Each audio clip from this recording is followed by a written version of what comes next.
everybody. Welcome back. Saturday, July 25th. You are tuned to the 145th SongBike Guitar Q&A live stream. I had a great vacation last week. I got some pictures to show you guys, some stories to tell. I hope you had a great 2 weeks. Hope you're in practicing and getting ready for the 3 play-along songs that we're going to be doing tonight. You may remember, we're going to be doing Learning to Fly by Tom Petty, It's So Easy by Buddy Holly, and Higher and Higher by Jackie Wilson, also known as Your Love Is Lifting Me Higher and Higher. 3 great songs that we did years ago, months and months and months ago. We're bringing them back, man. And before long, I will tell you about the 3 songs we're going to do next Saturday. I got to look them up to see what the next whatever we did on live stream 32, 33, and 34. I'll let you know, and I'll post links to those live streams so you can prepare for those. All right, how are you? I want to say welcome. I want to say I have a poll question, and the poll question tonight, I'm going to type it in right now.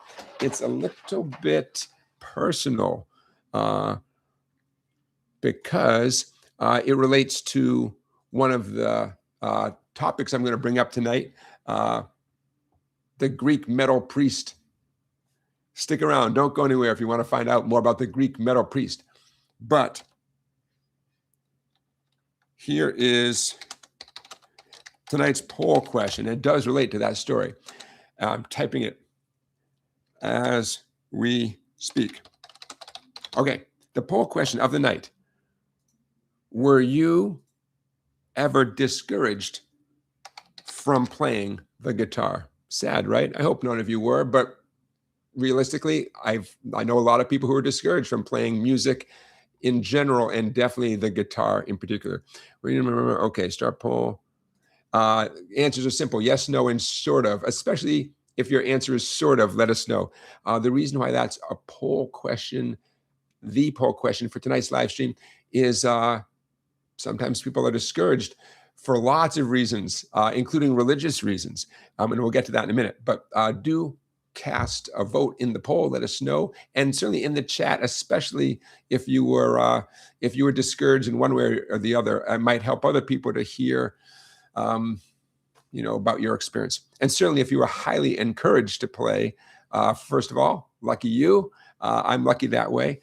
And second of all, maybe you can share that experience as well. Okay, before we get into our play-along songs, before we get into our weekly teaching features, our WTFs, I want to say a few hellos to Matt, Scott, Randy, RB, Stephen. Who else is here? Richard, hello. Joseph, Christian, Chaz. Nice to see all those regular names here in the chat. So for tonight's live stream, things that you have to look forward to, things that I'm looking forward to sharing with you include some new books I got at the Book Barn. I'm going to share some of those with you.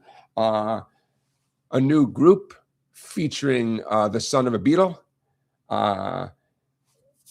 3 weekly teaching features. 2 of them relate to hit songs from the 70s. They're not how to play those songs. Rather, they are a specific part of that song that you can turn into a cool workout. You'll see. Ooh, I want to do a follow-up on the Wicked Game song by Chris Isaac, the second half of the riff. You'll see what I mean. That was my little, over vacation, I put my mind to learning the second half of the intro riff to Wicked Game. It's no big deal. It's easy, but I just never showed you guys before. So we'll get to that. I have a student quote of the week. As I said, 3 play-along songs this week. Who's in town? We got 2 interesting groups in town this week. So all those things ought to keep us busy, All right, what should we do first? Oh, I don't know. There's so much fun stuff to do. You got your guitar handy, right? Let's get right down to it. How about one of our weekly teaching features first? Let's get right into weekly teaching feature that we're bringing back. It was good the first time. It's going to be just as good the second time. Grab your guitar. We are about to do the Me and Julio challenge. Good old Me and Julio down by the schoolyard, right? Okay, here it comes. This is going to be popping up on your screen momentarily. Bada boom, bada boom. Okay, nice and big. I have a feeling you guys can see that nice large print just fine. The me and Julio challenge. Now, some of you are going to be able to play this with a little effort. Some of you will not be able to play this right away. Making the effort, working on this makes you a better guitar player even before you master it. So don't stress out about how well you do at this moment. In fact, just understanding what's going on is huge. Half of our job is understanding what's going on, right? Okay, so me and Julio, what we have here, right? Paul, Simon and Garfunkel, me and Julio. Right,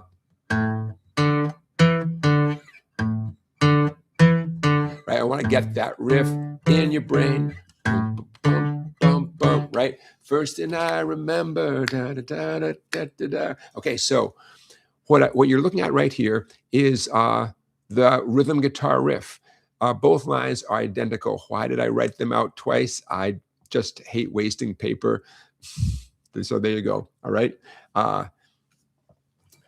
The knowledge part of this is playing chords up the neck. Okay.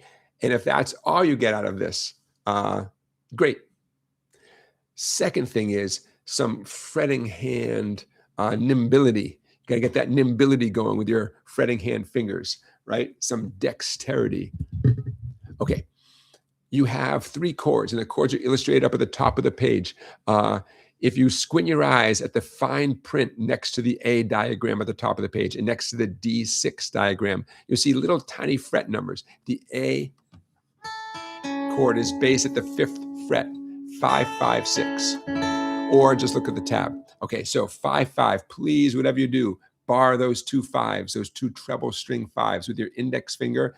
And whatever you do, reach over with your middle finger to get the 3rd string, 6th fret. Roll over your index onto the edge of your index finger. Bring your fretting arm elbow in towards the guitar as if you're trying to touch the guitar with your elbow. I'm asking you to roll that index finger over. That will give you a fighting chance at getting that chord. Okay, I'm going to stop talking for a minute. I'm just going to play the riff since that's our goal in slow motion.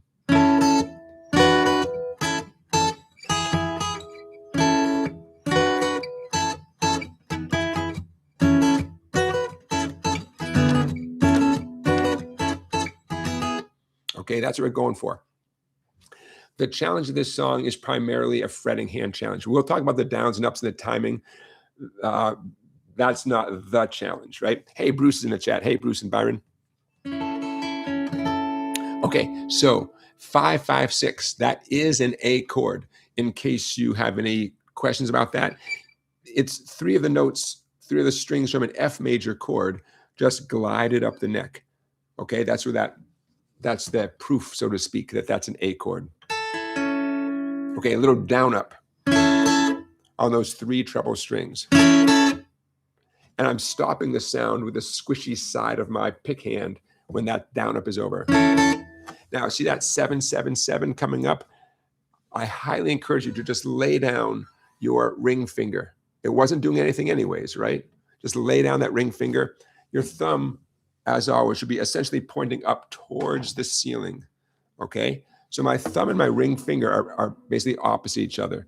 If your ring finger does not feel like it's capable of squishing down on 3 strings, then today's the day to begin working on that, because you can do it eventually. Little down up there too. That's a D6 chord. We could call it a D major 6. Typically, they don't say the word major. They just call it D6.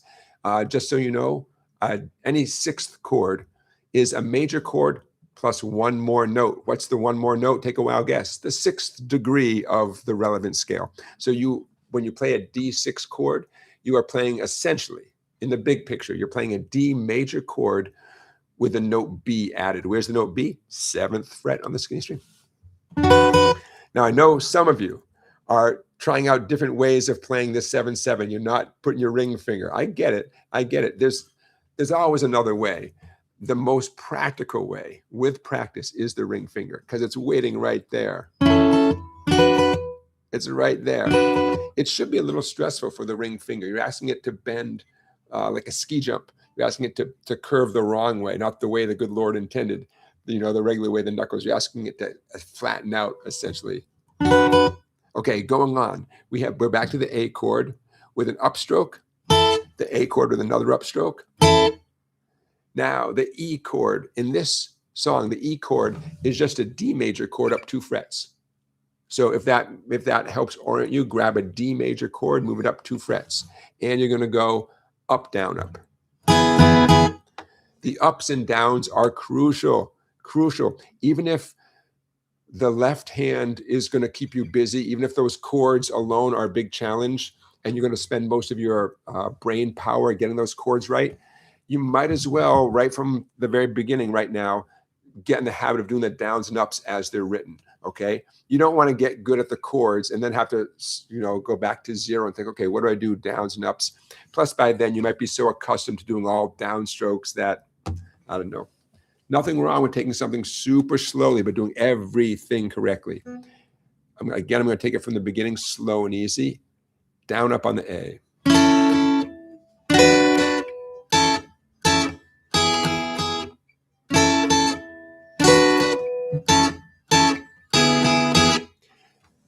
Buffers, those little quiet spaces between the chords. Thank goodness for those, right? That's exactly when you go to the next chord. I'm going to say the word switch. Switch, switch, switch.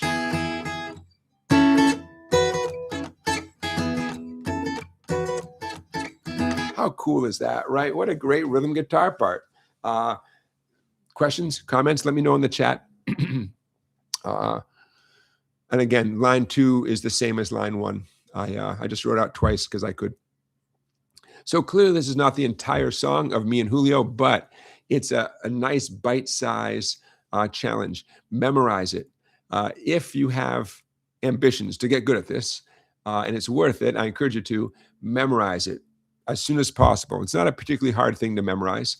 Essentially it's one line of music. It's only 3 chords. Everyone does better when they have the thing memorized. And when it's a relatively short thing like this, yeah, just memorize it. Hey, Dave is joining from Medford, Oregon. Hey, Dave. How about those Canadian wildfires? Boy, everyone around here is complaining about the smoke that came through. I feel bad for the Canadians, man. Hang in there, you guys. When I was in Maine last week, we had a little bit of the haze, but not as bad as a lot of people had it. I think maybe because we were on the ocean, Algonquin, Maine. There's plenty of wind, and maybe that wind played a role. Tough times. Okay, questions, comments, you guys good with this?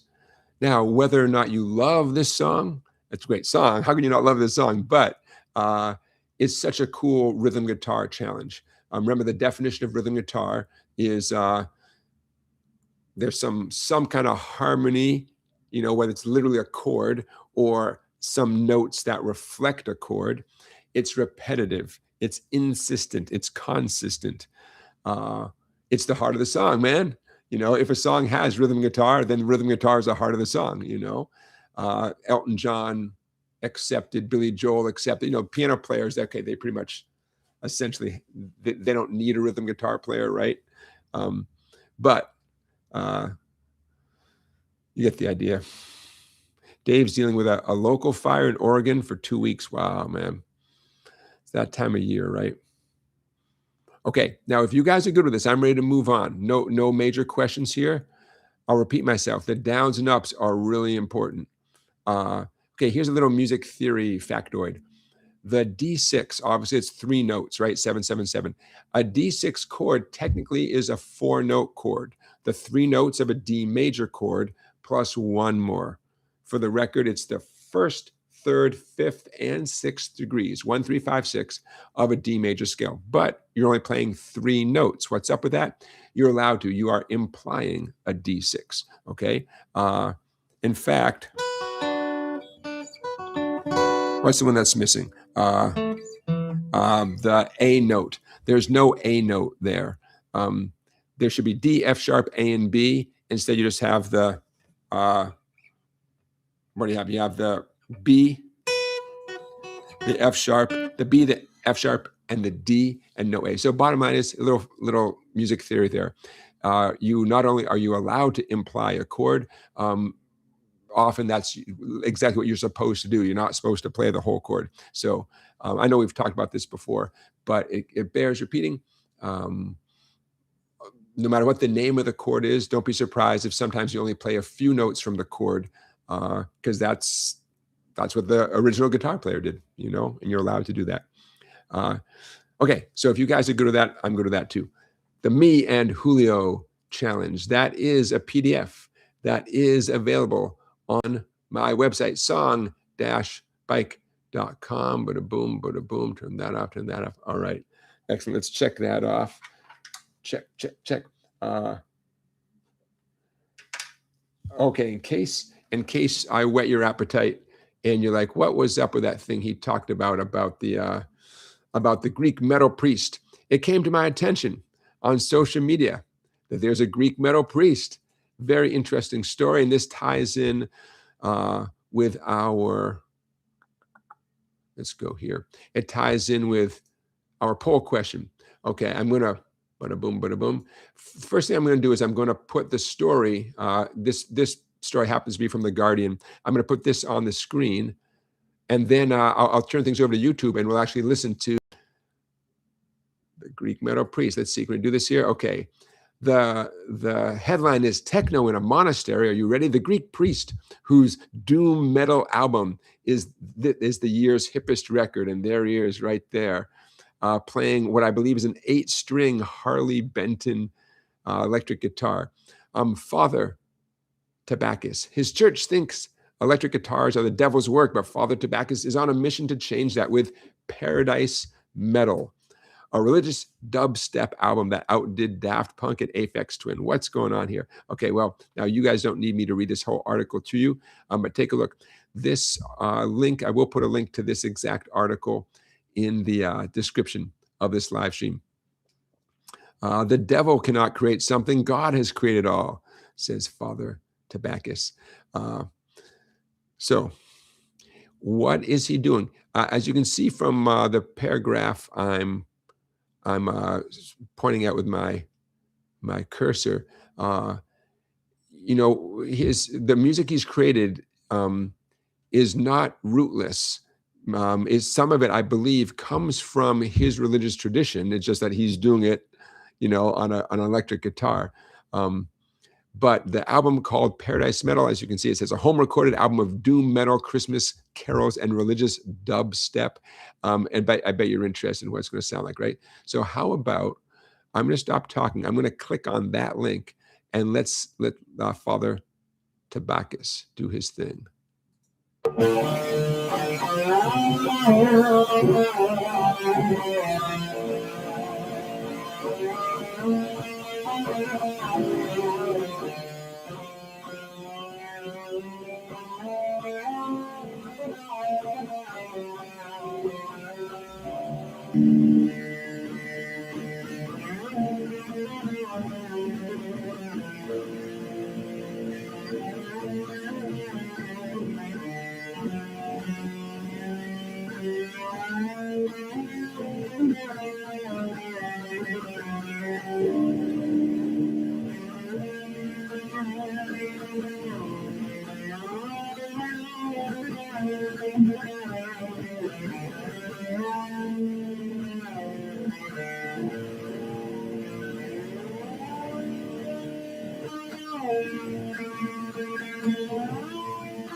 What do you think?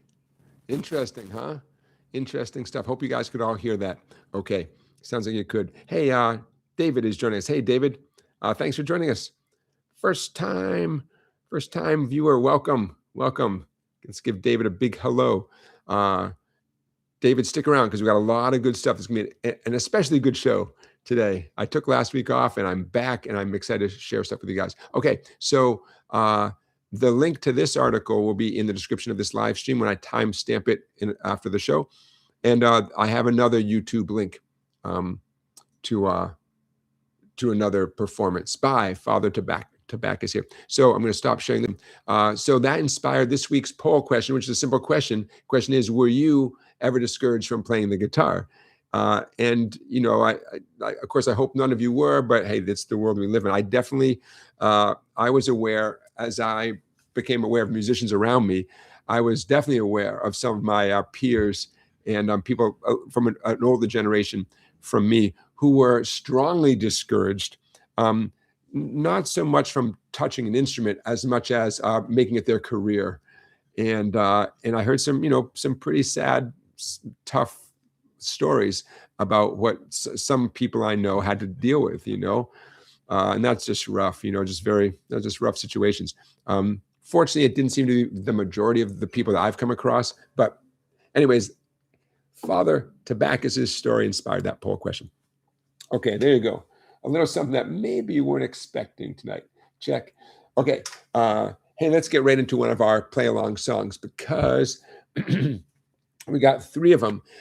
Just so you know, what we're doing now is we're going back quite a few months to play along songs that we did a long time ago, and why not do them again? So 2 weeks ago, I told you one of tonight's play-along songs was going to be Tom Petty, Learning to Fly. So don't go anywhere, stick around.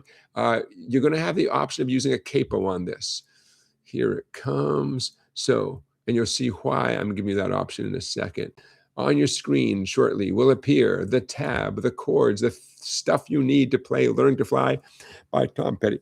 Officially, does Jeff Lynne get a songwriting credit? I think there's a few of Tom Petty's songs from this era where he was recording with Jeff Lynne as his producer, that I think Jeff Lynne gets some songwriting credit. I don't know if that's the case with this one. Okay, Learning to Fly. This song was an easy choice for me to present to you guys because it checks all the boxes. Easy chords, relatively slow song, and famous song. Okay, but, as you can see right from the start, it has an F chord. Before I forget, this song is a great example of a song where the first chord of the song is not the key that you're in. It happens. If you want to guess what key a song is in, it's a good guess to guess the name of the first chord. Here's a song where it is not. You would guess incorrectly if you guessed that the song was in the key of F. Now, the top line represents the entire song. F, C, A minor to G, learning to fly, A minor, G. That's the whole song. The second line down is for those of you who either aren't great at an F chord and find F discouraging, or, hey, you've got a capo and you're not afraid to use it, and just for the fun of it, you're going to put a capo on. You can play a song capoed up, the bottom way there, even if you're great at the F chord, for a new sound. And Tom Petty's band is a great example of this. On this classic track, Free Fallin', Tom Petty plays his guitar part without a capo. Mike Campbell plays his guitar part. No, Tom plays with a capo. Mike Campbell plays without a capo. And it's not because the two of them are not good guitar players, right? It's because you get slightly different tonalities, so to speak. It's a different vibe, man. So whether you have a capo and you're just dying to use it, maybe you just got it in the mail, or you just can't deal with an F chord yet, then do the bottom way. The bottom line, second line, you got to put the capo behind the fifth fret, and then you will have dodged the F chord. And we won't tell anyone if you're doing it just because your F chord isn't happening yet. That's all right. But let this song be one more motivation to getting good at the F chord. Okay, so, hey, we're going to get into playing this very quickly because there's not a whole lot to say about it. F, down, up, down, up. C, down, up, down, up. A minor, guess what? Down, up, down, up. G, down, up, down, up. That's the whole song over and over again. The reason why you see some slash marks in between the chords, those little wow, wow, wow, you know, those little diagonal slash marks, that's an extremely common way to indicate that the chord you were just strumming continues on without always putting the stacks of numbers. So I'm putting I chose to put them there to create a certain kind of clarity here, and also to prepare you guys because you're going to see stuff like that. And you might as well get used to seeing those slash marks with the stems and beams. You might as well get used to that. Okay. By the way, perfect example of a song that it makes your life so much easier if you just memorize it. Before we start, I want to point out, I think maybe only one last thing. The F chord I'm presenting here is F on the 4 treble strings. It's great. I don't do F that way. I like to get one more note involved. So you're going to see me playing let's call it a 5-string F. I just like having that one extra note, adding, supporting the chord, and not totally coincidentally, it's right where I need it to be. That ring finger 5th string 3rd fret. It's right where I need it to be for the following C chord. So the way I'm playing F, the way you're going to see me play F, my ring finger's on the 5th string 3rd fret, and it's going to stay there when I transition to the C chord. See that my ring finger didn't move? You don't have to do F that way, but I wanted to show you how, despite how I wrote it on the page, this is how I'm going to do it. So you're going to see my fingers there. The only other thing I want to say is there are times in this song when, like these interludes, the band stays in the G chord longer. Am I going to do that? I mean, I want to do it because that's in keeping with the song. Yeah, I think I'm going to do it. So you're going to hear me say, coming down is the hardest thing.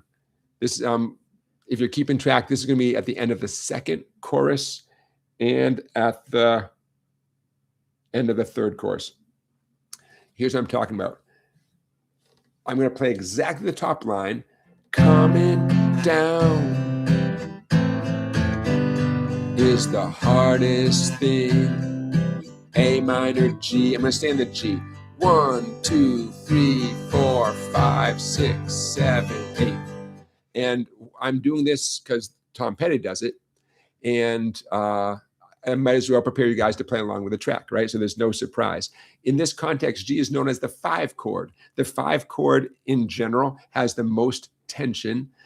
It's the sound in any song. It's the sound that builds up this tension that gets relieved by the next chord. In this case, the next chord is going to go back to the F chord. So because Tom Petty does it, I'm going to do it too. And don't worry, I'm going to verbalize it, but just I want to give you a heads up.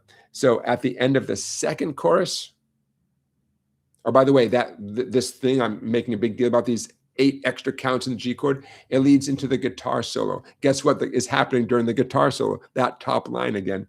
How will you know when the guitar solo is over? You're going to hear me start singing the next verse. And the same thing is going to happen at the end of the 3rd verse. So that's the only time there's an exception. Okay. Am I ready? I'm as ready as I'm going to be.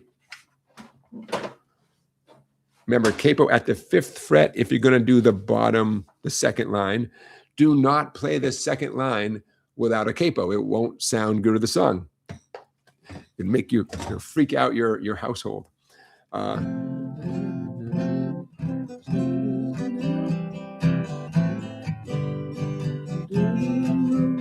Okay, I'm taking my own advice. Always get your voice connected with the instrument before you start trying to sing, right? You want to get the first few notes in your head. Started out.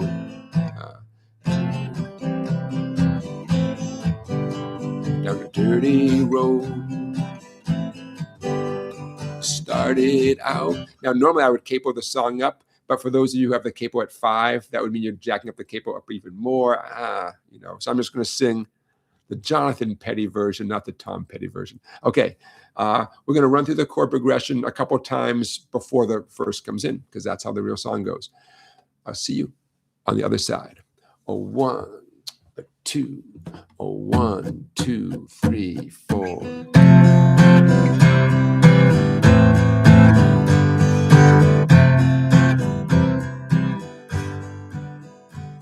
Started out dirty road. Started out all alone, and the sun went down as I crossed the hill, and the town lit up, and the world got still. I'm learning to fly, but I ain't got wings. Coming down is the hardest thing. Well, the good old days may not return, and the rocks might melt, and the sea may burn. I'm learning to fly, but I ain't got wings. Coming down is the hardest thing. Here we go. 1, 2, 3, 4, 5, 6, 7, 8.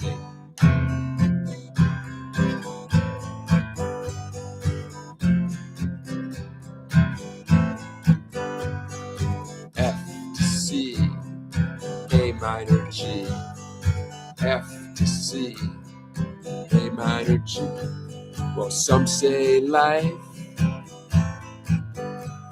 will beat you down, break your heart, steal your crown. So I started out for God knows where. I guess I'll know when I get there. I'm learning to fly around the clouds. What goes up must come down. Here we go. 1, 2, 3, 4, 5, 6, 7, 8.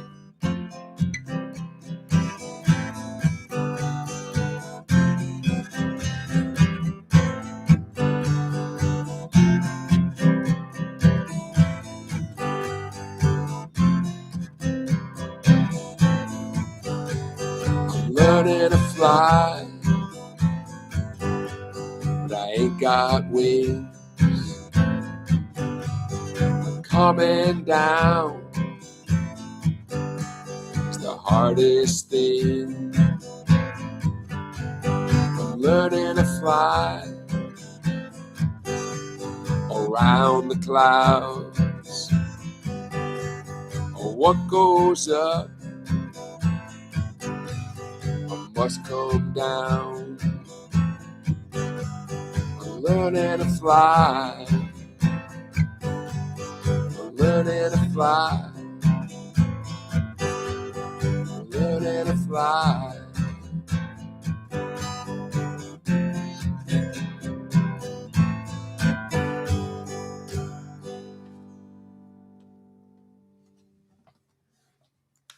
Okay, one detail that I neglected to mention. While the music is not wrong, there is a little phenomenon that's worth mentioning. Anticipating the next chord. And some of you with keen ears might have heard me do it. Instead of going F, F, F, F, C, C, C, C. In keeping with how Tom and the band does it, I was going F, F, F, C, C, C, C, A minor, and bum, bum, G, G, G, G, F, F, F, F. So technically, I could rewrite this, and maybe I should. When you do F, this is going to be slow motion, okay? Down, up, down on the F, up on the C chord. So the fourth sound is the C chord. In slow motion, down, up, F, F, F, C, and that pattern continues. F, F, F, C, C, C, C, A minor, G, F, F, F, C. It doesn't continue. No, it's 3 Fs and 5 Cs. F, F, F, C, C, C, C, C. A minor, G, G, G, G, G. So I just might rewrite this, and we'll talk about the capoed way in a minute. And if and when I do rewrite it, and I think I will, the F chord is only going to be the down, up, down, and then the fourth thing, the upstroke, is going to be where the C chord begins, and the rest of that measure is fine. And the same thing is going to be true of the A minor measure. A minor down, A minor up, A minor down, but on the upstroke change to G 1 strum early. Does that make sense? 3 Fs, 5 Cs, 3 A minors, 5 Gs. F, F, F, Cs, C, C, C, A minor, G, F, F, F, C. Some of you might have picked up on me doing that, because as the song was starting, I thought to myself, oh, I want to talk about this with everybody as soon as we finish the song. So the same thing would apply if you're doing with a capo. Instead of down, up on the C, down, up, down on the C, but on the upstroke, you jump to the G right there. Hey, you know what? I got a capo. C to G. C, C, C, G.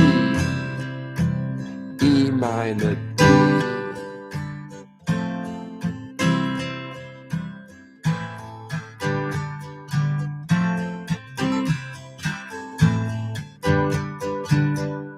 Right? It gives a song a little punch.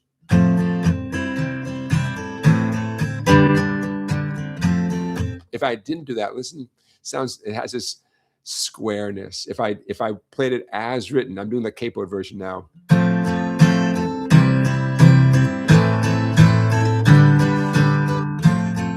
Once you hear it the right way, this way sounds a little square, right?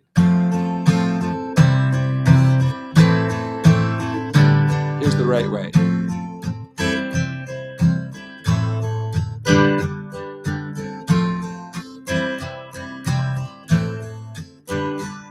So changing chords on an upstroke, it's no big deal. It can seem like a big deal the first time you do it, though. Okay, so what you're looking at, that PDF that you're looking at right there, I am going to tweak that before I put it on my website. I'm going to tweak that to reflect what I just said. Okay, you guys okay with that? Excellent. Randy says, love that song. It helped a lot to have the heads up to practice in advance. Yeah, Randy, I think it's helping all of us, right? It's a good thing. Okay, stop sharing.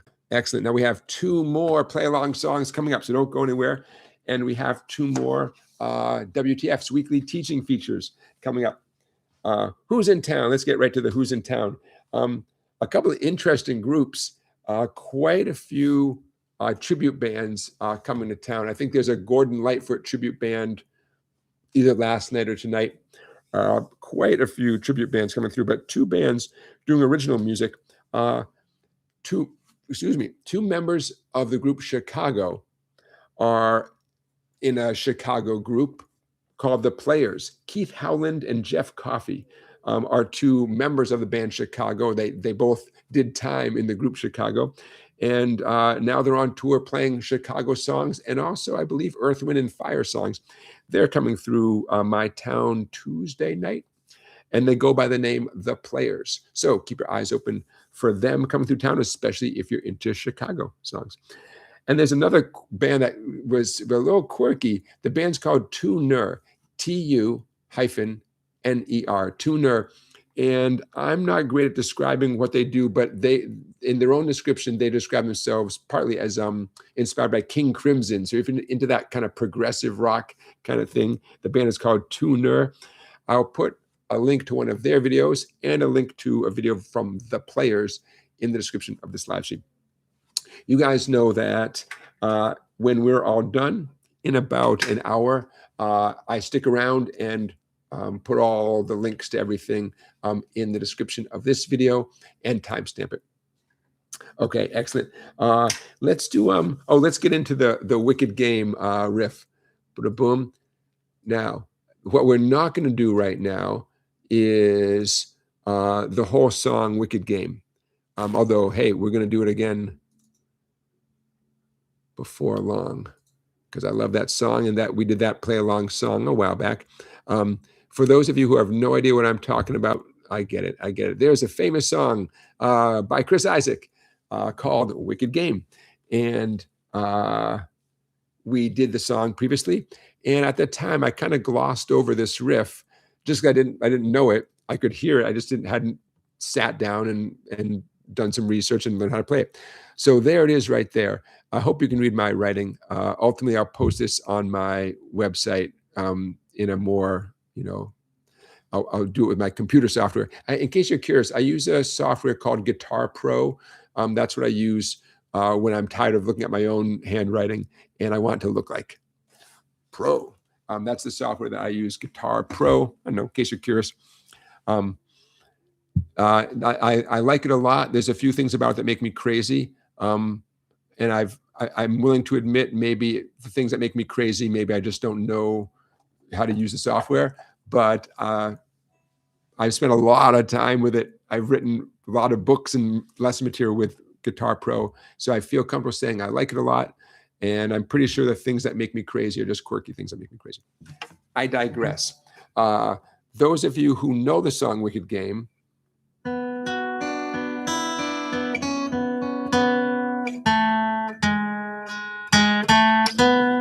that's the riff I'm talking about. It comes after the intro riff. This is the one that comes first, right? And then comes this one.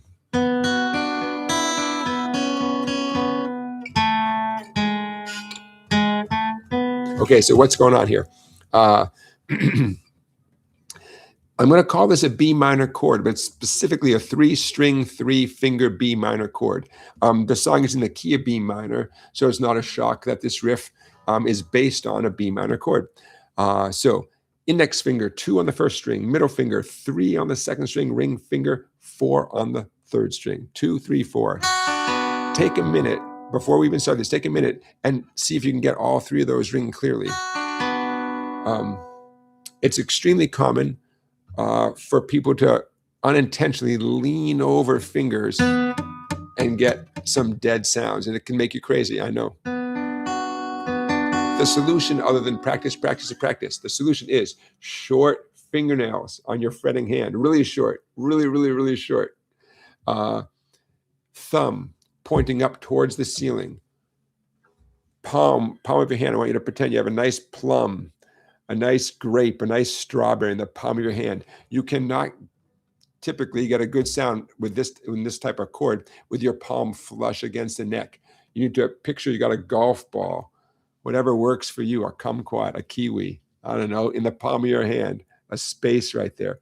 Ignore my pinky. You're going to see my pinky hovering around. My pinky's not actually doing anything. Just ignore my pinky. Okay. Bottom line is you grab that B minor chord. 4, 3, 2, 4. That first measure says 4, 3, 2, 4. Pardon my handwriting. 4, 2, 3, 4. Second measure, just lift off your index finger. So far we have, my word.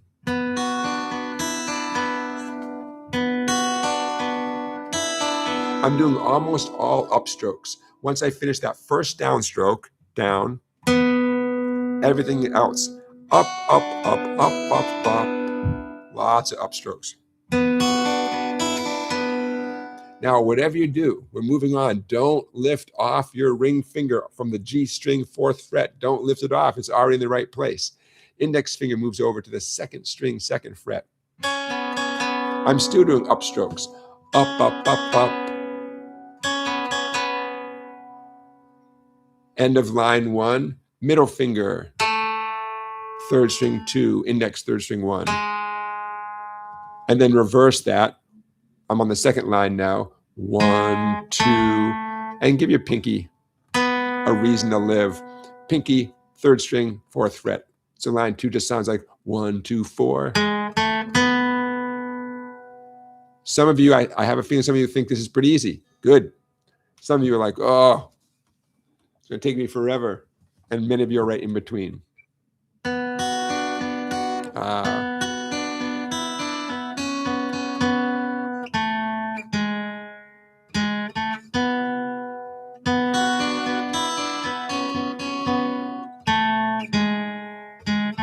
As I think about it, the 3rd measure, the 2-4-2-4, I go up, down, up, down.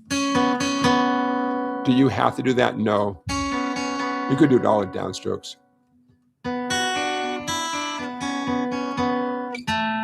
Notice the effect of keeping your B minor chord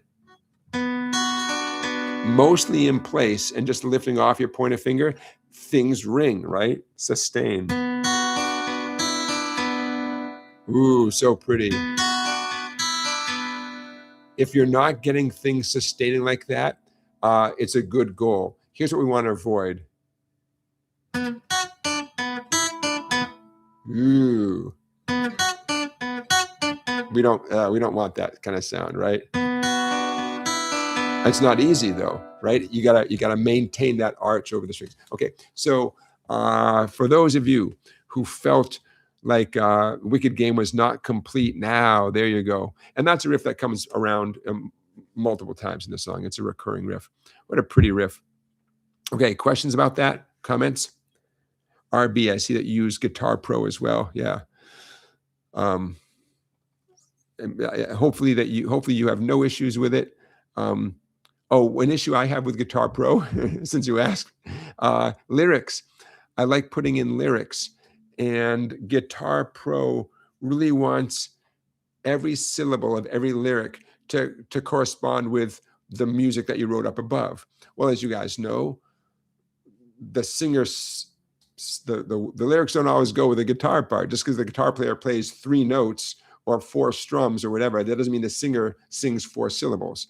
And I found workarounds, but I sure wish I could tweak that feature. Okay, so there you go. You guys are good with that? The Wicked Game riff. And hey, as a pretty melodic exercise, it's a cool exercise. I recommend doing that as an exercise. Okay, that is our second weekly teaching feature, our second WTF of the night. What did I get from the Book Barn? I brought my mom to a dentist appointment, and the dentist that my whole family goes to is so good.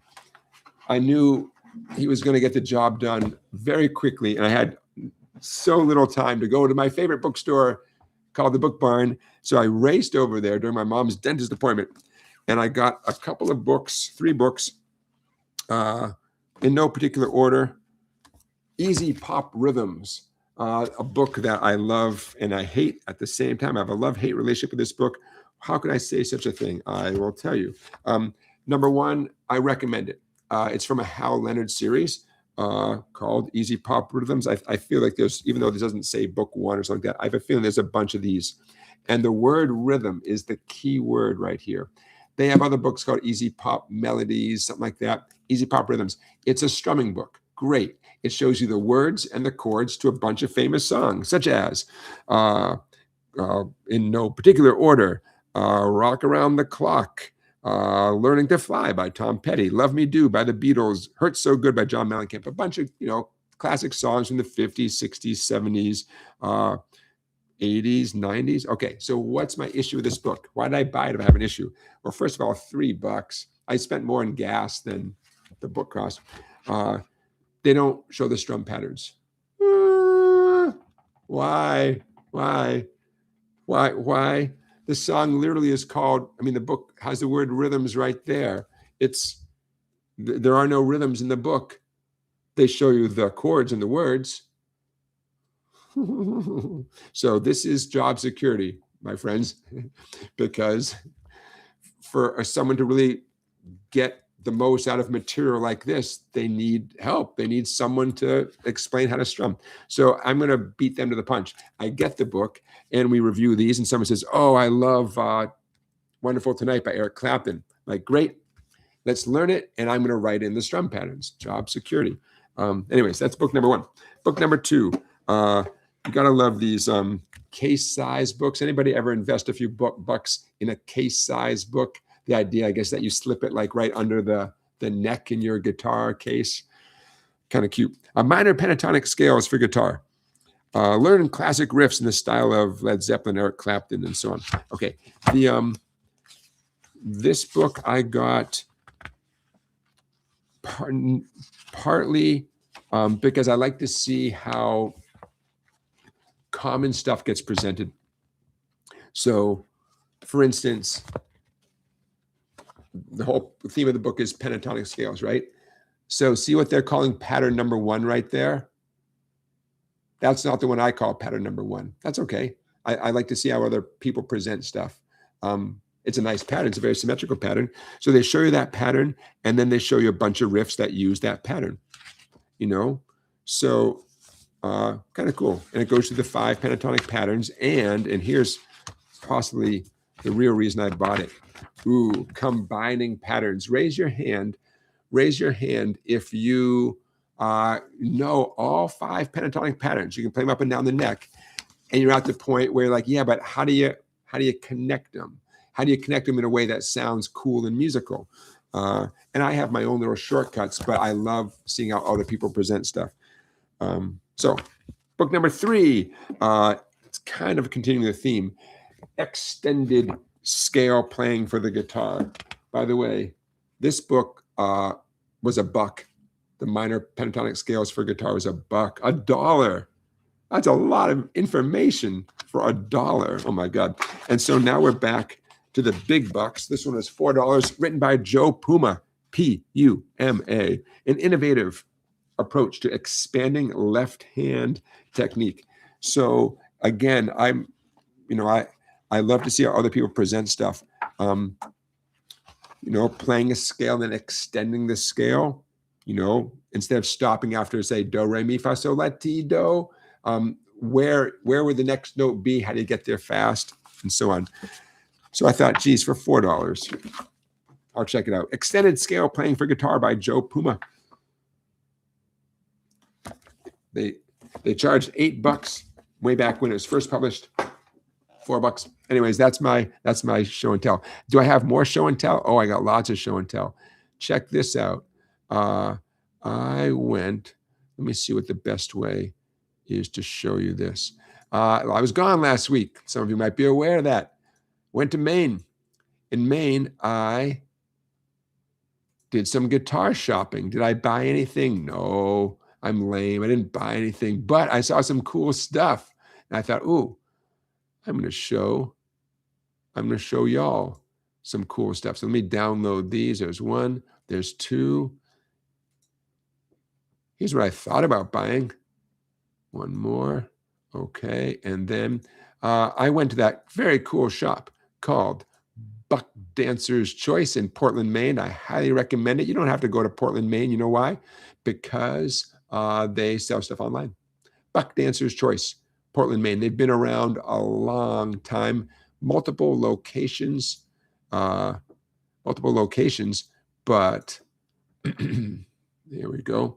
But they're still there. I mean, they've moved is what I'm trying to say. I believe one time was because of a fire. Okay, bear with me. It's going to be worth the wait. Let's see. What I'm going to do is I'm going to do the heavy lifting now. I'm going to get all the pictures ready to show you right now, and then make it easy to whip through them. But we have some Dan Electros. We have a Gaiatone. We have, was there a cool SG in there, I think? Where'd it go? A cool amp. Oh yeah, an SG, but not the SG that you're expecting.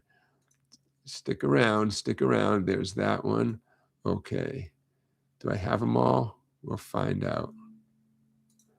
Let me see this one. Nope, we don't need that one. All right. Thanks for your patience. Here is what I did on my vacation. Let's see this one. Let's start with, I mean, these are all kind of oddballs. Let's start with this one right here. If I were a bass player, if I was going to be a bass player, I would definitely think strongly about getting that bass right there. Ooh, available at Buck Dentures Choice in Portland, Maine. Look at that, $1,700. Okay, I know it's not cheap. It's not cheap. Whoa, a Gibson SG bass. Can anybody see the pickup? I'm joking, of course. That's a pickup, man. That big silver thing right by the black pick guard, that's a big old pickup. That's a mighty instrument. Man, I want to play that bass just because any band that with a bass player needs a bass like that, that's my kind of band, man. That is a weapon right there. Okay. What else? What else did I get? What else did I not get? What else did I think about getting? Bada boom, bada boom. Okay. Let's talk about some more interest stuff. Here's an oddball. There it is right there. Okay, take a look at that one. Ooh, this was way cooler than I thought it was going to be. A Dan Electro 6-string baritone guitar. Whoa. Now, I'm still on the fence about the look of that, but you know what? It sounded so good, and it felt so good. If a guitar doesn't feel good, it's never going to suddenly feel good someday, right? That guitar just felt great in my hands. I don't have a baritone. Wouldn't mind if Santa Claus brought me a baritone guitar. What is a baritone guitar? Longer neck, longer strings, lower sound, right? Ooh, very cool Dan Electro guitar. Okay, what else? How about, okay, let's continue the theme. Now, I had to take a picture of this one because guess what? My friend Clay already has this guitar. He paid a little bit less for it. It's a Dan Electro double neck guitar. 12 strings on the top, 6 strings on the bottom. Very cool. We use it sometimes in our performances. We look forward to using it on some recordings. Dan Electro double neck. Didn't buy it. In this case, I didn't buy it because my friend has one, and that's almost the same as, me having one. Okay, what else? Check this out.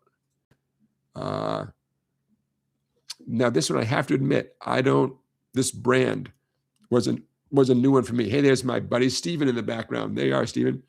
The brand here is Italia. And you can see on the the tailpiece there has kind of a stylized eye, Italia. This guitar also felt and sounded way better than I expected. I thought it was going to be just a quirky, oddball guitar. It's a 12-string guitar. I didn't do a deep dive into the company. I sure hope it was made in Italy with a name like Italia. And in my experience, Italian guitars have a very, their whole design is very extra, as the kids say. There's a lot going on there. That was a very cool guitar, Italia. I don't remember let's see if I can zoom in a little bit and see what the price was. $650. $650. Whoops. $650. Why didn't I get it? That's a cool guitar. Okay. Do I have another one? I think I have one more. Okay. I believe this is the last one. Another little surprise for you here. Farfisa. Who doesn't like Farfisa? Farfisa, I didn't know they made anything other than cool organs. Like that organ sound you hear in 96 Tears, right? 96 Tears, dun, dun, dun, dun, dun, that great 60s organ sound. Well, I didn't know Farfisa made amplifiers as well. So I was pleasantly surprised. It put a smile on my face to see a Farfisa amplifier. I don't know anything about it, but just nice to see the Farfisa name out there. Any Farfisa fans? It's a beautiful thing. Beginner Guitar Lesson says, is it comfortable to play a double neck guitar? No, but it's not as uncomfortable as you'd think. It's heavy, but you know, the whole time you're playing it, you're thinking like, oh, it's so fun. I got 2 guitars, you know. Scott, you have a baritone Gretsch guitar? Yeah, fun. Someday I'll get one. Okay, so I think that's the sum total of my guitar shopping show and tell. I think that's everything. And stand by. I still have more show and tell. I sure do. Hold on. Boom, boom, boom, boom. Okay, there's that one. There's that one. Got one more show and tell. Let me, and I have one more guitar. I have one more guitar, and then I have a non-guitar. Boom. The last guitar, almost forgot it, was definitely a hip guitar. Here it comes. Bada boom, bada boom, bada boom. Thanks for bearing with me, you guys. Need that, and I need this. Okay, here it comes. Oh, look at that. $1,300, but man, what a cool guitar. The Gaiatone brand. $1,300. That's a lot of dollars. The decimal point is in the wrong place, as I say. Wrong place for my budget. But what a cool guitar. Yes, the body is as small as it looks. Felt so good. Now, that actually is a vintage instrument. And can I zoom? I'm going to zoom in a little bit. Boom, boom. An EG90. I guess that's a model, an EG90. Oh, such a cool guitar. $1,300. That's $1,300 too many dollars. But I'm sure it's worth every penny. What a cool guitar, a Gaiatone. I believe Ry Cooter is a guy who plays and collects Gaiatone guitars. Very cool. Okay, one more show and tell picture. Stand by, stand by. This and this. And is it this what I'm looking for? Yeah. Okay, stand by, stand by. Final show and tell picture. Boom, boom. There we are. Look at these dudes. Look at these dudes. Steven and I met up at the Buck Dancer's Choice. There we are. He's got that, rocking that cool SongBike t-shirt. Why wasn't I wearing my SongBike t-shirt, man? We look like a little army. Yeah, so Portland, Maine. Steven, thanks for coming by. Portland, Maine, Buck Dancer's Choice is the name of the place. Christian is asking, how is the market in the U.S. for used Martins? I think there's always a big market for used Martin guitars. You're talking about some pretty, popular years, the 40s, the 50s, the 60s. Yeah.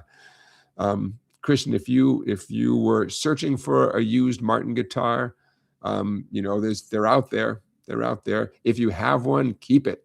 Make sure it's insured. Here in the U.S., we'd put that on our homeowner's insurance policy. But if you're shopping for one, you can always find them. They're out there. If I were shopping for a used Martin, I might. Is Elderly Instruments still around? I'll tell you in a minute, because that's one of the first places I would look at, because it's such a cool company, cool store, and yeah, there we go. Okay, check this out, everybody.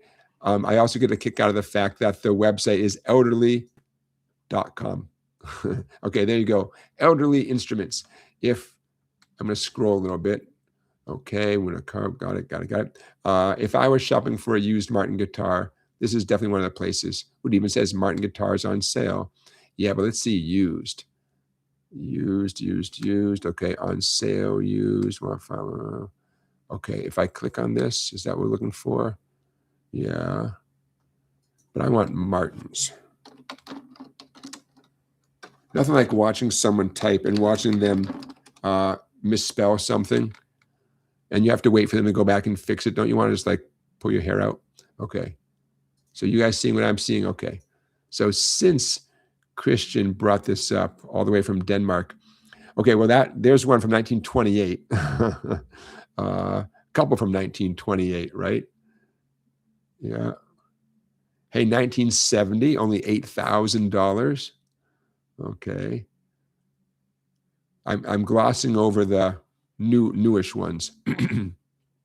Martin Classical, you don't see that every day. A nylon string guitar. I've played one or two Martin classical guitars. Very cool.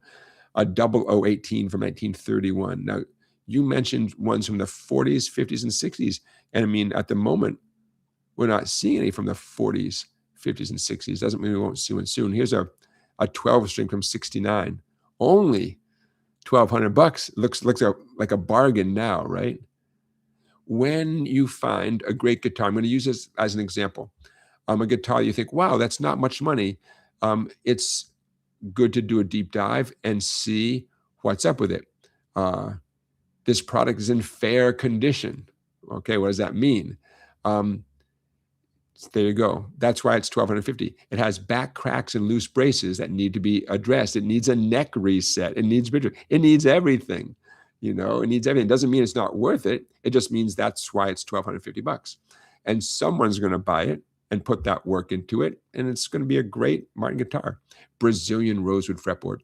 But anyways, the bottom line is, you know, when you see something where the price is, you know, almost affordable, yeah, it probably needs some work, especially when it's from a reputable place. I'm a big fan of elderly instruments. So when it's from a reputable place and the price is low like that, lowish, need some work. It does beg the question why they're not doing the work. And it's probably because they're so darn busy. They would rather sell it to someone else at a low price and let them do the work.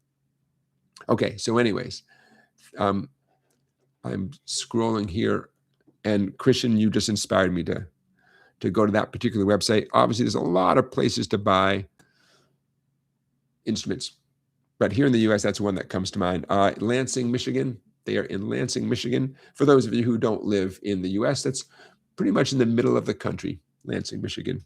Not too far from Detroit. There you go.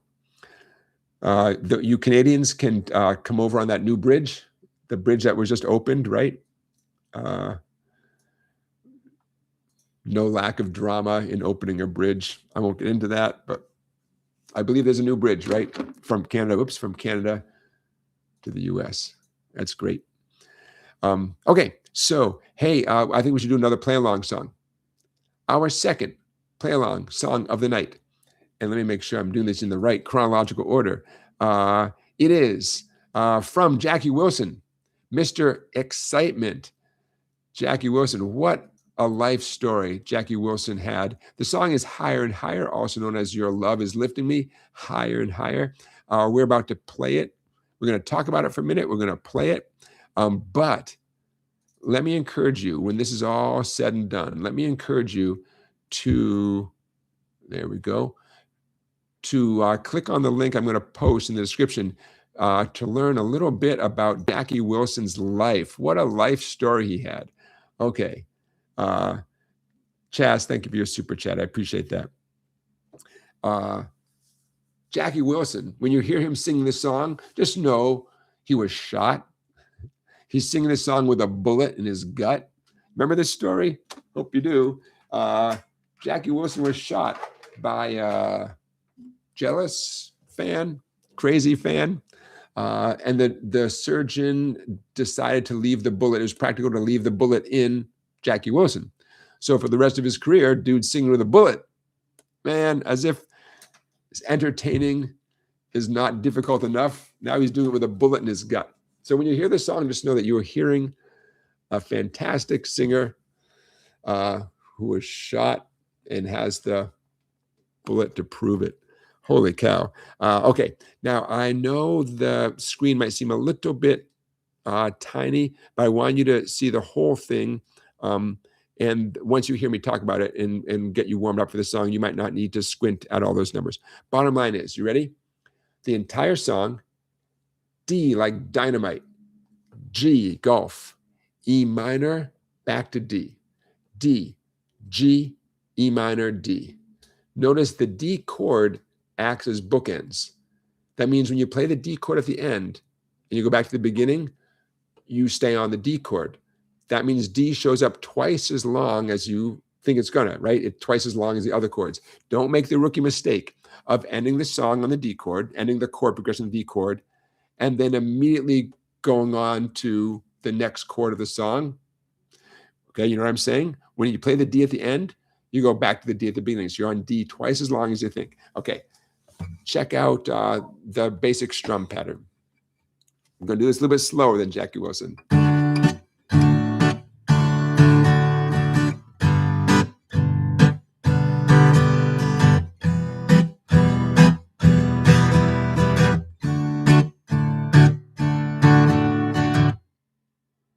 Okay, that's the rhythm that we're talking about. Now he's doing that quite a bit faster, right? I don't know if he's the one playing the guitar. I don't think he is, right? But the guitar is happening faster. Ooh, one of the many reasons this song made the cut for the live stream is how audible the guitar is right from the beginning. There's a cool intro with bass and conga drum, and then the guitar comes in loud and clear.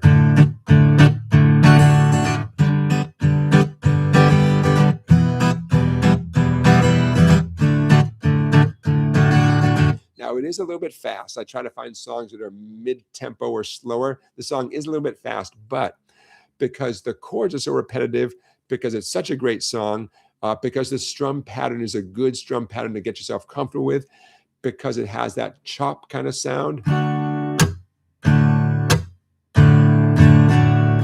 For those reasons, we're doing this song. All right, so I'm not going to talk too much about the left-hand chords. D, G, E minor, back to D. Do the G however you want. That's all I really have to say about the chords. I want to talk about the strumming.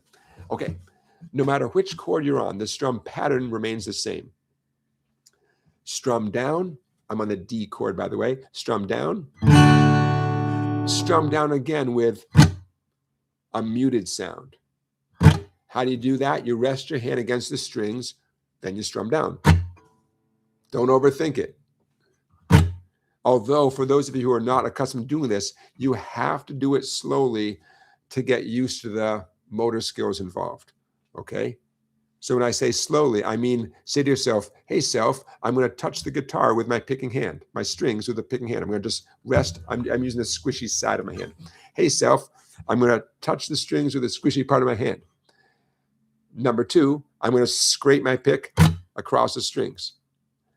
I've seen people struggle with this, and it's because they don't do it slowly enough. Touch, scrape. Touch, scrape. You have to be able to do it at that speed if you have any hope of doing it all as one motion. Okay? Touch, scrape. Touch, scrape. Okay? So that is represented by those 4 X's. So down on the D chord, and down with a scrape. Down on the D chord, down with a scrape. Second measure, down, down, up, down. The pick direction is extremely important. Don't lose track, don't lose focus. Again, the second measure, down, down, up, down. One of my students recently called that Old Faithful. I should have made that student quote of the week. Let's make it student quote of the week number 1, Old Faithful. It's such a useful strum for so many songs. Down, down, up, down. So that's student quote of the week number 1. Down, down, up, down. Down, down, up. That's going to be the strum pattern for the whole song. Down, scrape, down, scrape, down, down, up, down. To the extent that for most people, that's the hard part of the song, not the chords themselves. You want to put in a ton of time mastering that strum pattern, but you're going to get bored out of your mind doing it on a D chord. So definitely switch over to G and practice it. Switch over to E minor and practice it. I call that taking the pick pattern out of context, okay? Grab the E minor chord and do this picking pattern, this strum pattern 20 times, right? We're taking it out of the context of the song where it only happens 1 time.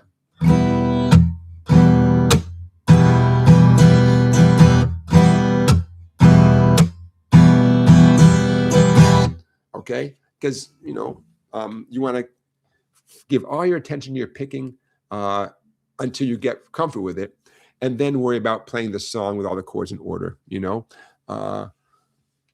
you'll know when you're ready. It's just tricky when the student is still trying to get a handle on how to strum the song, and before they know it, it's already time to switch to the next chord, and their brain is just too much information. And you'll know when it's not too much, you know? Okay, so we're going to start the actual play along in a second. Questions, comments before we do that? I'm going to go a little slower than Mr. Wilson's version. By the way, Rita Coolidge does a nice version of this song as well, for those Rita Coolidge fans. I'm just making a quick note.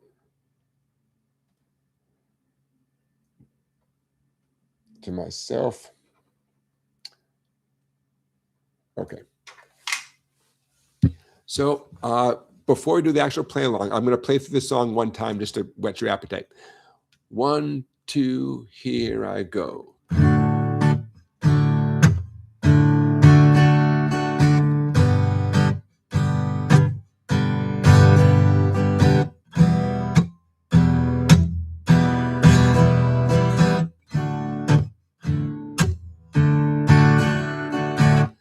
In case you're wondering, the X's, right?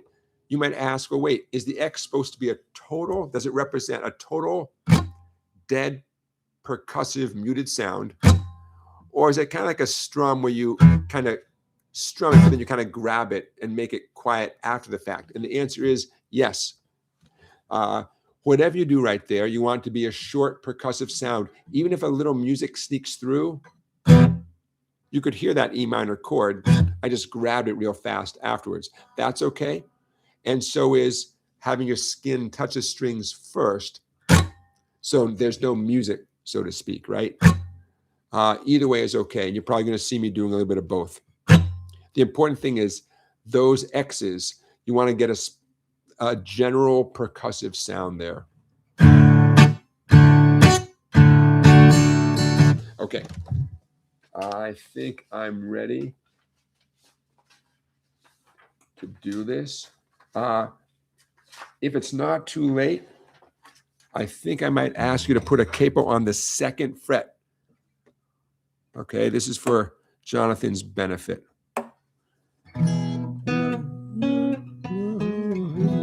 Yeah, this is just to help me sing the tune.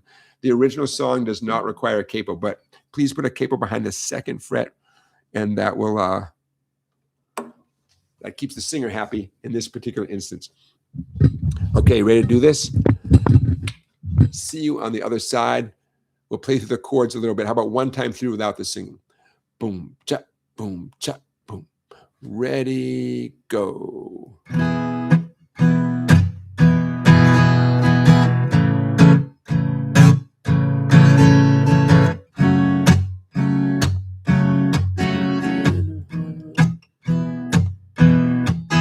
Your love lifted me higher than I've ever been lifted before.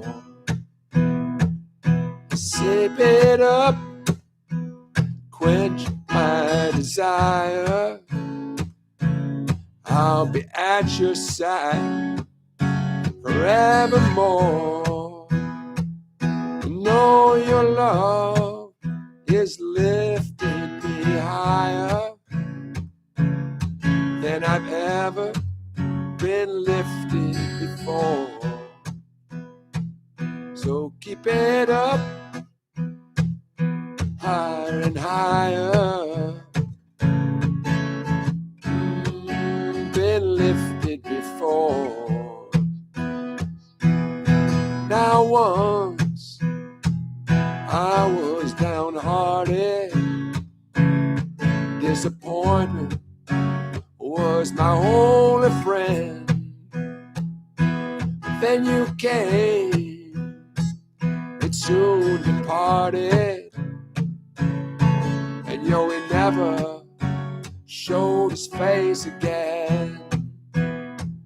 That's why your love lifted me higher. Higher and higher. Said your love keep on lifting me higher and higher.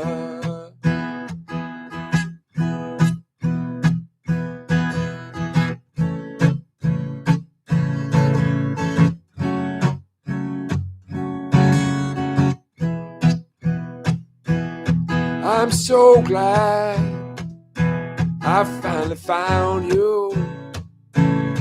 Yes, that one in a million girl. And now, with my loving arms around you, I can stand up and face the world. Let me tell you, my love lifted me higher than ever been lifted before.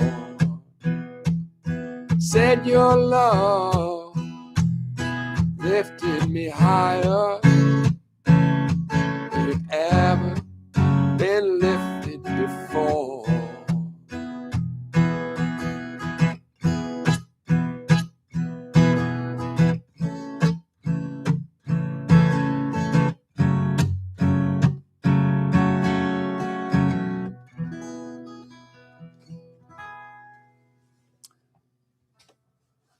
All right, remember, we have the capo at the second fret just to make me happy. The original version, you don't need the capo at the second fret. Of all the songs we've done, this is one of the faster songs on the recording, despite how slow we just did it. It's kind of a fast tune. Thoughts, questions? That is our second play-along song of the night. Hey, you know what? Oh, by the way, what you're looking at will be uploaded to my website after tonight's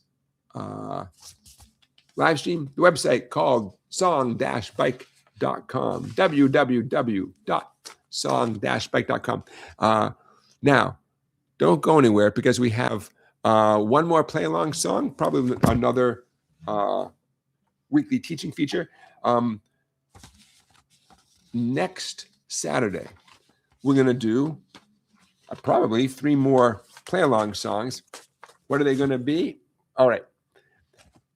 I'm looking at my master list here.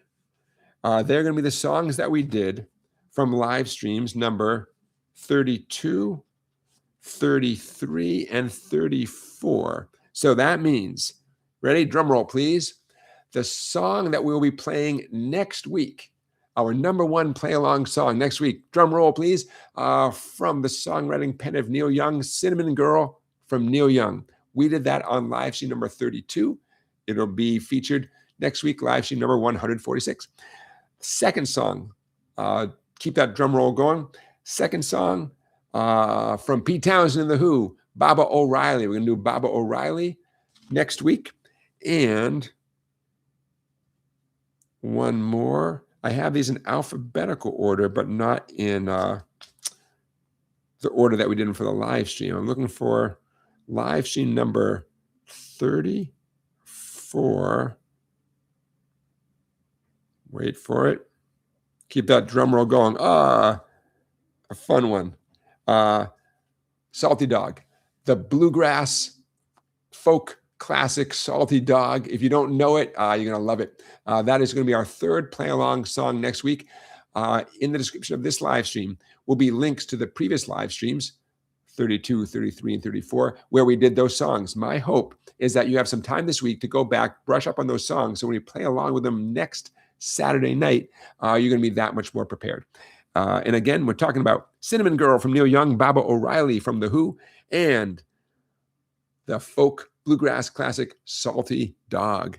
Hey, thank you for your super chat, Randy. Appreciate that. Super chats are how you can support this live stream. It's that $ at the bottom of the chat. It pays for stuff. It pays for printer ink, among other things. And I give you my heartfelt thanks. Thank you. I appreciate that, you guys. Okay. How about now this one, I'm going to wing it for a second here. But I know you guys are going to bear with me, and it's going to be worth it. I mentioned that we were going to talk about a new group that features a Beatles son, and here it is right here. Okay, you ready? Some of you might not be aware of a group called Dragonflies, featuring Dhani Harrison, George Harrison's son. Are you looking at what I'm looking at right here? I don't know anything about this whole group, this whole project. But for those of you listening, not reading, Dhani, Harrison, and Nigel Godrich announced Dragonflies. Their new album is coming out in about 2 months, September 18, 2026. Nigel Godrich, if you guys aren't familiar with his name, he has worked with Radiohead, Beck, Idols, a group. He's a founding member of a group called Atoms for Peace, Ultra Ista. I'm super curious. I'm going to scroll down a little bit, but I'm going to accept the cookies. Sure, I'll accept the cookies. Now, I know this is a little bit hard to read. Ooh, you want to watch the video? Let's watch the video. Let's you and me together. Okay, you ready? Maybe we won't watch the whole thing with all due respect, but let's watch a minute of it because I don't know about you, but I'm pretty curious about what's going on here. Okay, here it comes. Let's watch a minute. Now I've had a taste, and I'm taking it slower.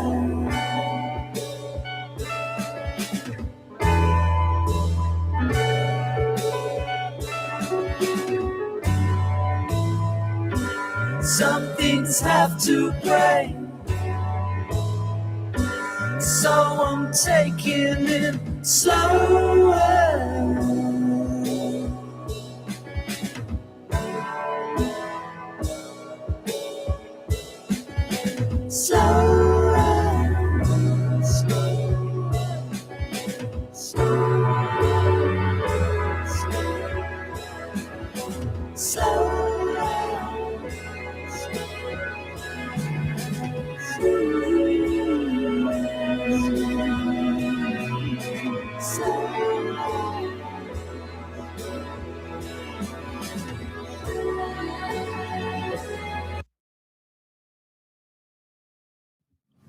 Okay, with all due respect, I thought it was so cool. I'm gonna nip it right there.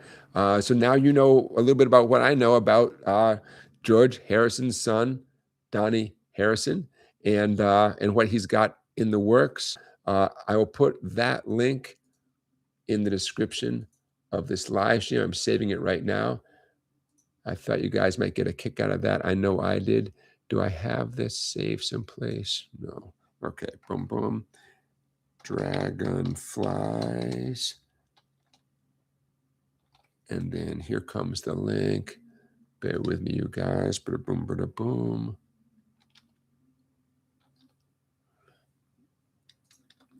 There. Why is that not working?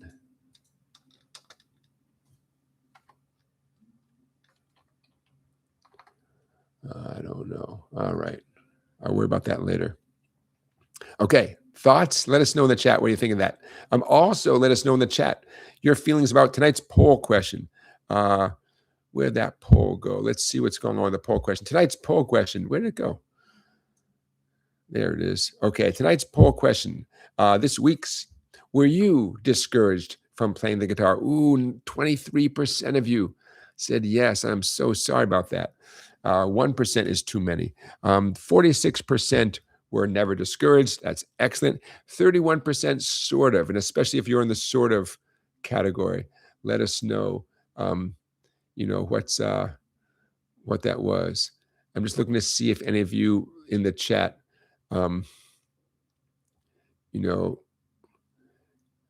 say anything. Okay, so some of you are talking about how the guitar can be discouraging, and yeah, because it's not easy, right? And I'm hopefully, I guess to be clear, what I meant in the poll was, did a loved one, family member, someone in your life discourage you from playing the guitar? I'm sorry if I didn't make that clear in the poll. And again, that was inspired, in case you missed it, by Father Tabakis, also known as the Greek metal priest. If you missed it, don't worry, there'll be a link in the description of this live stream. All right, excellent. Now we have a few minutes left for those of you who are stuck around for so long, and I'm checking off the things. We have one more play-along song.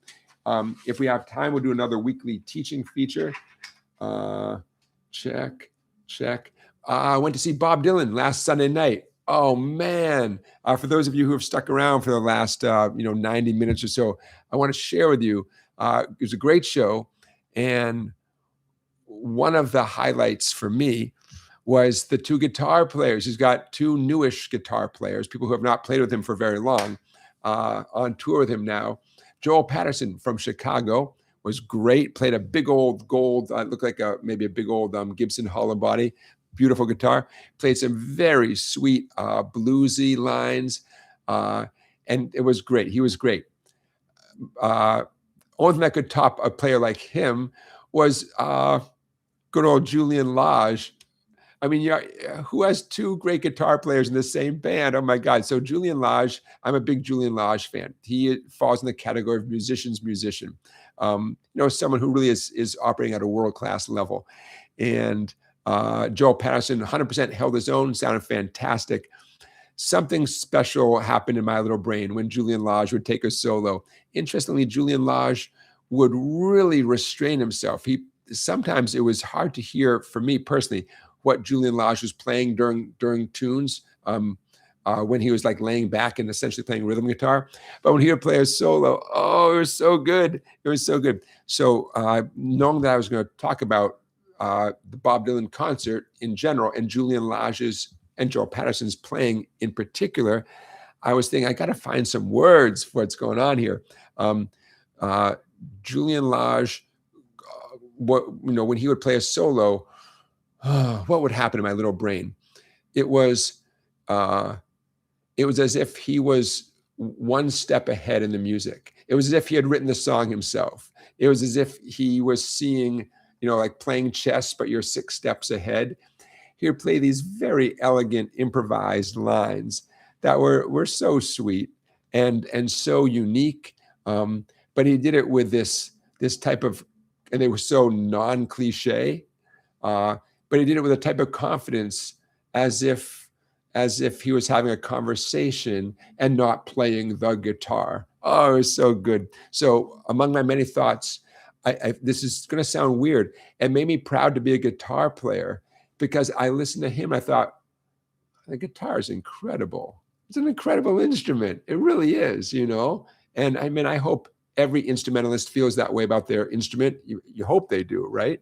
But that was just a thing that popped in my head. And I don't remember that happening before, where I look at a guitar player and I say, God, I'm glad I'm a guitar player. What didn't go through my head was, oh, I'm not very good. Oh, he's so world-class. Oh, for some reason, that wasn't my thought. My thought was, I'm so proud to be like a fellow guitar player because this instrument is an amazing instrument. If Bob Dylan comes through your town, I highly encourage you to see the show, especially if you've seen him before and been disappointed, like can't hear what the guy's singing. He's not an entertainer, in the classic sense. It was such a good show. His vocals were crystal clear. The songs were so interesting. I mean, if I had to critique anything, sometimes he would play 2 songs in a row that had similar feels. I thought, common sense would be like to separate those songs in the set list, whatever. It's not much of a criticism. But Julian Lage is not going to be in every upcoming Bob Dylan concert because I believe he has other things planned. He has his own tour and stuff. The other guy, Jad Tariq, I believe we talked about him 2 weeks ago. He's great too.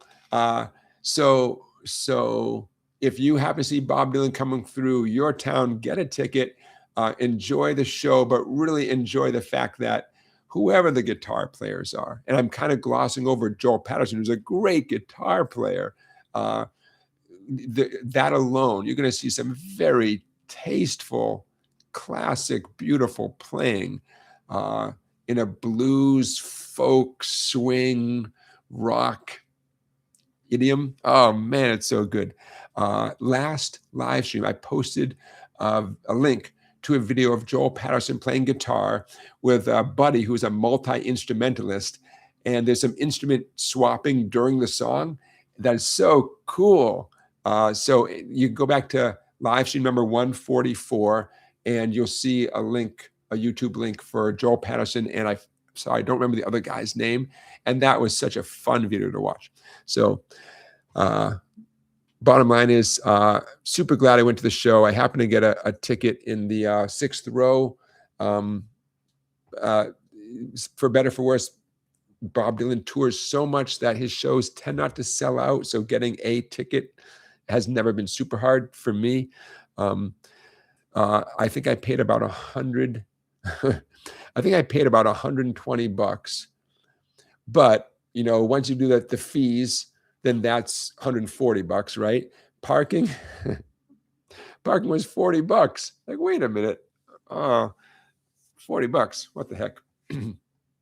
I don't know. Okay, so that I want to give you a little Bob Dylan update and Julian Lage. I mean, hey, you know, props to Joel Paterson for 100% holding his own and sounding great, playing on stage with Julian Lage, who was, you know, great. So how fun for us in the audience, man, to see two great guitar players on the same bill. Back in the day, it was Charlie Sexton and Larry Campbell for you Bob Dylan nerds. Those are the two guys. They definitely had a raunchier rock and roll take on things. And these guys now, a little bit more of a jazz swing take on things. Yeah. Okay. Student quote of the week. Do we have one? We sure do. One of my students, we are doing scales. And when you get to the top note, do, re, mi, fa, sol, la, ti, do, he was repeating that high note and then going back down. I said, okay, now this time, don't repeat the top note, do, re, mi, fa, sol, la, ti, do, do, and come right back down. And he said, huh. And he did it, and he did it pretty successfully right away. And then he got very successful at it. He said, I thought you were throwing a wrench into the whole thing, but it turned out to be an easy wrench. So Easy Wrench. Maybe that could be the name of your next band, Easy Wrench. So that's the student quote of the week. He found the thing I was asking him to do to be an easy wrench, not really a wrench. Stephen, you're asking about the Bob Dylan show. It was about, good question, maybe 90 minutes, maybe not quite 90 minutes. I actually don't remember. It was long enough. I mean, you know, considering the dude is 85 years old, it was great. I didn't feel like, oh, well, he only did 6 songs because he's not young anymore. No, it was plenty long, did a whole bunch of tunes. Bob Dylan himself played keyboard the whole night. Interestingly, compared to last summer, where he played a lot of electric piano on every song, he was playing, but his piano was not as audible. So my opinion is not that the sound man turned the volume lower. I think he was paying keen attention to what the guitar players were playing and just simply played less notes, you know, because I was listening for what he was doing on the keyboard, and with the sound mixer was great. So I don't think the sound mixer had anything to do with it. I think he was choosing to just play less and to focus on what his band was doing and on his own vocals, you know, whereas last summer he played a ton of piano on every song. Yeah. Yeah. Okay. Hey, man, we got to get right into it. Check. Time is ticking away, and we have Buddy Holly. Let's do it. Let's do our final thing of the night. It's So Easy from Buddy Holly is our final play along song of the night, and it's coming your way. We did this song on live stream number 31, maybe, and 32, 31, I think. And this, and it's back. It's back, baby. Okay, that's good. Let's do this. A, D, and E. You need A, D, and E. What you don't need is a capo, so don't be worried about that. But you do need A, D, E, also B7. How you guys feel about B7? We got some B7 concerns out there. Okay, I'm going to make this a teeny bit smaller. There we go. Okay, It's So Easy from Buddy Holly. A, major, D major, E major, B7. B7, you can't escape it. For those of you who are not comfortable with B7, let this be one of your motivations to get comfortable with good old B7. The B7 shows up often enough that you can't play this song without good old B7. Middle finger, 5th string, 2nd fret. Remember, we number the strings from thin to thick. The thickest string is the biggest number, 6. So, okay, you're okay with that? So A string, 5th string, 2nd fret, middle finger. Right next to it, on the 4th string, 1st fret, index finger. 3rd string, 2nd fret, ring finger. You can hear that the bluesiness that's built into every 7th chord. The B7 obviously is no exception. Open 2nd string. It's the note B. It makes sense that that string would be open during a B7 chord, right? Lastly, pinky. 1st string, 2nd fret. Omit the fat 6th string. There's your B7 chord. Now, for those of you who are not good at B7, okay, you're going to have to sit that moment out when that moment comes during the song. Okay, now let's talk about what you're looking at and the strumming. Okay. 2 beats on every chord until you come to the exceptions. So, for example, it's so easy to fall in love. It's so easy to fall in love. Okay? It's so easy to fall in love. It's so easy to fall in love. Now, we can get fancy with the strumming, and we probably will. But just so you know, you're on every chord for 2 counts, except for, take a look a few lines down right above the word easy. See how it says D8, A8, D8. That's my way of saying these are the exceptions. D2, 3, 4, 5, 6, 7, doggone easy, 2, 3, 4, 5, 6, 7. Seems so easy, 2, 3, 4, 5. Okay, that's when you see the number 8, that means 8 beats on that chord. See what it says B7 with a 4 in parentheses? 4 beats, 4 counts on a B7. Why did I put it in parentheses? You know, the B7 already has the number 7 right there. So it felt weird to say B7, then put a 4 right next to it. I put it in parentheses because in my mind, that makes it more obvious that the 4 means 4 strums. I did that every time there's a B7. I don't know. I want it to be clear. Hopefully that helps you. The B7 is always 4 counts. Ooh, and the E after the B7 is always 4 counts. Although I can see a little ways down, I forgot to write the 4 next to the E. But I'll do that later. Just know that the E after the B7 is always 4 counts. And that's why you see that number 4 next to the E. Okay, the riff. Buddy Holly did a cool riff. Every time you see the word riff right there, we're not going to do that. We're going to do the background chords that support the riff. You can see that shows up, 3 different times. There's also a guitar solo. We're not going to do the guitar solo. We're going to do the background chords that show up during the guitar solo.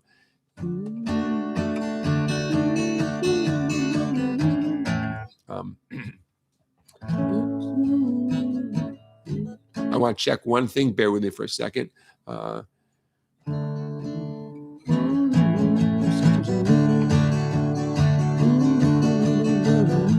Okay, I just want to check something. So 4 pretty easy chords, right? Doesn't get much easier than A, D, E, and B7. In terms of the exact strum pattern now, a minute ago I was talking about how many counts on each strum. You could simply do downstrokes the way I did a second ago. It's so easy to fall in love. Fall in love. It's so. You could do that. I know it's not very exciting, but it gives you a chance to focus on your left-hand chord changes. Instead of doing downstrokes for the chords, you could do down-ups, 2 down-ups on the A chord. It's so easy to fall in love. It's so easy to fall in love. Now that's a lot more in keeping with the momentum of the song, right?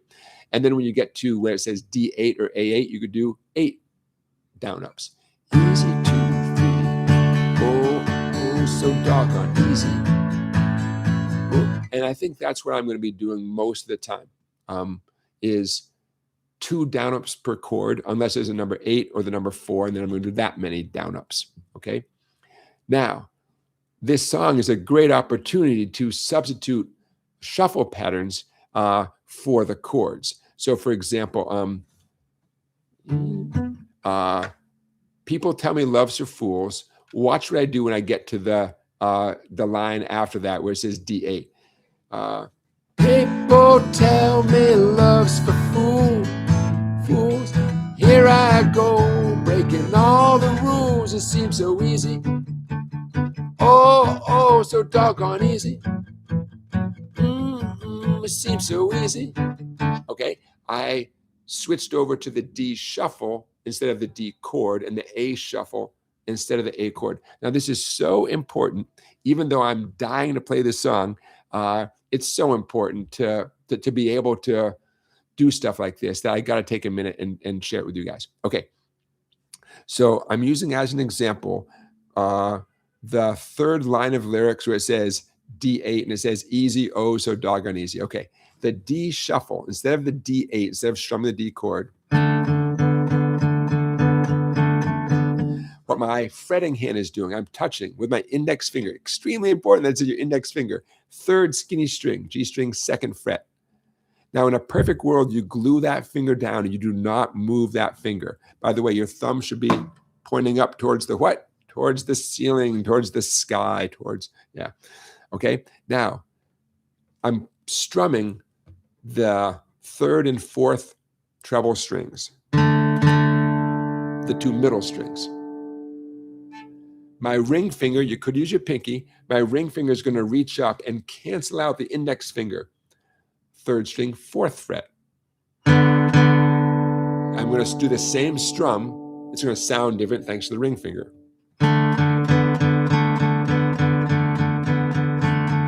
My pick keeps playing the 3rd and 4th string simultaneously. Basically simultaneously, right?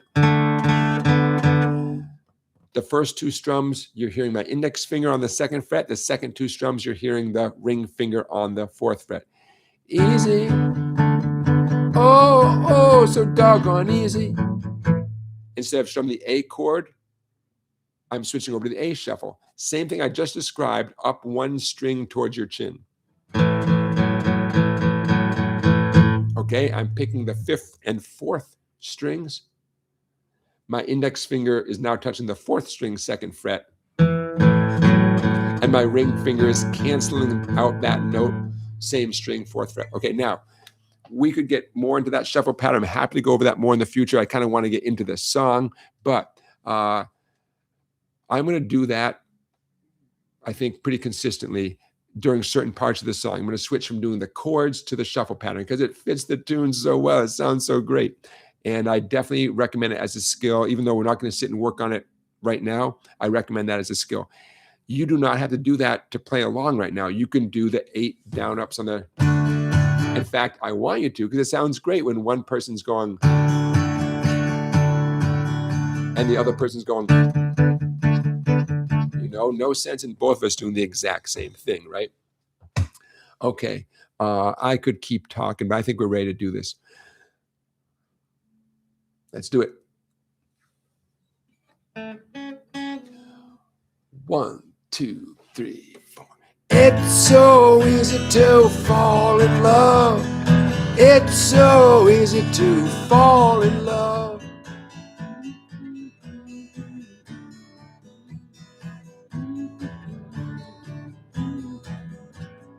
People tell me love's for fools.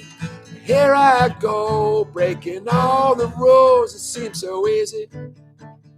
Oh, oh, so doggone easy. It seems so easy. Where you're concerned, my heart has learned. It's so easy to fall in love. It's so easy to fall in love.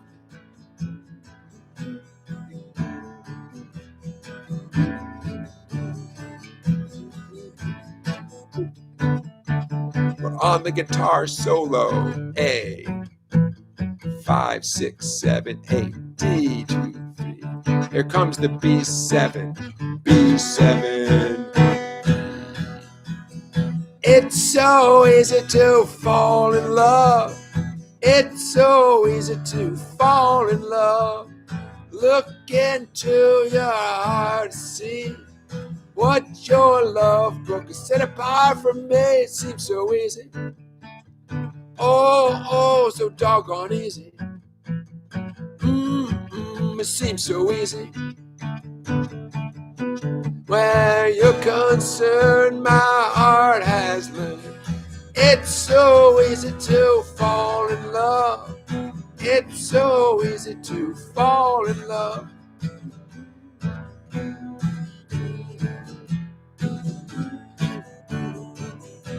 Well, it's so easy. So doggone easy. It seems so easy. Where you're concerned, my heart has learned. It's so easy to fall in love. It's so easy to fall in love. Went faster than I intended. But once I started, I thought it would be weird to slow down. Forgive me for not slowing it down a little bit, although I think it's still slower than Buddy Holly's version. But I intended to go a little bit slower than that. I got excited. Okay, so regardless of how easy you felt that or how hard you felt that was, in the back of your mind, put that in your practice routine, the notion of strumming chords, but whenever it's appropriate, switching over to these shuffle patterns instead. And there's 3 that you can't live without. 2 of them are in the song. The D shuffle. By the way, you could say it's named after the fact that there's the open D string. The A shuffle. Same thing, just up 1 string towards the sky. And finally, the one that's not in this song, but you could put it in this song, is the E shuffle.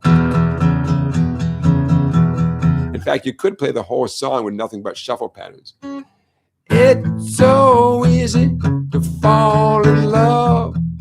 It's so easy to fall in love. I mean, you could, right? Or if someone else was strumming the chords, then you could play nothing but E, A, and D shuffles the whole time. Then when you get to the B7 chord, there is such a thing as a B shuffle. It's kind of a pain in the butt.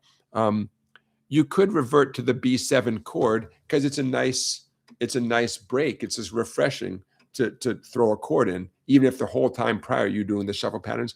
Now, if your playing partner was already doing the B7, you know they're going to do that, you could do a B7 up the neck. Check it out. A major with 1 finger up 2 frets, add a finger, skinny string 5. That's a B7. So when the B7 came along, you could play B7 that way. Don't worry, I'll describe what I just did a second ago. I'll describe that again in a minute. But you could do B7 that way. Why? Just because if you're playing with someone, they're already doing B7 down here, then hey, you stop, you quit whatever you're doing prior. You quit that early to give yourself a minute to get up to that point, Okay, so again, what I just do, I illustrate this by grabbing an A major chord. Then I switched over to doing A major with 1 finger. I move that 1 finger, the index finger, up to the 4th fret.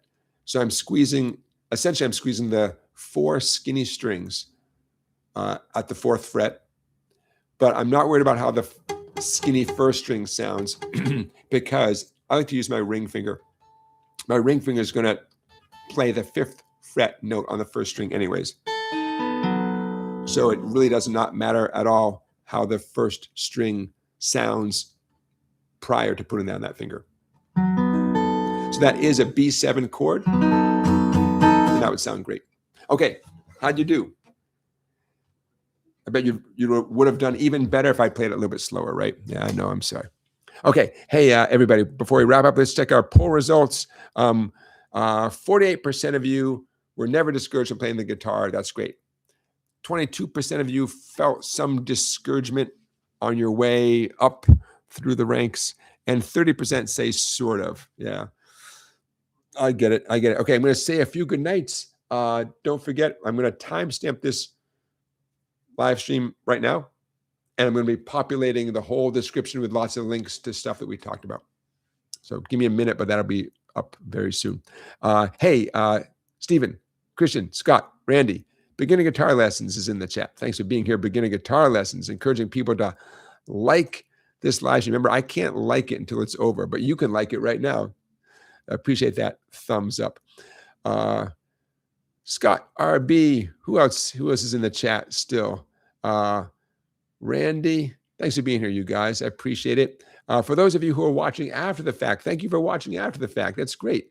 YouTube makes a note of that, and they let me know about how the views progress over the next few days. So those of you who, for your own reasons, can't be here on a Saturday night, I get it. But thank you for watching when the time is right for you. I appreciate that.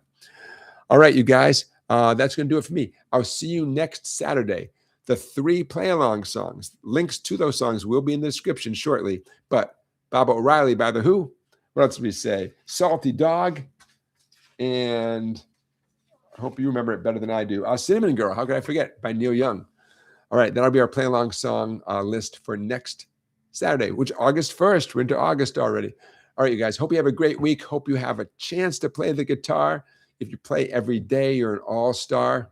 Go for it. I hope you can do it. All right, you guys, I'll see you in a week. Take care.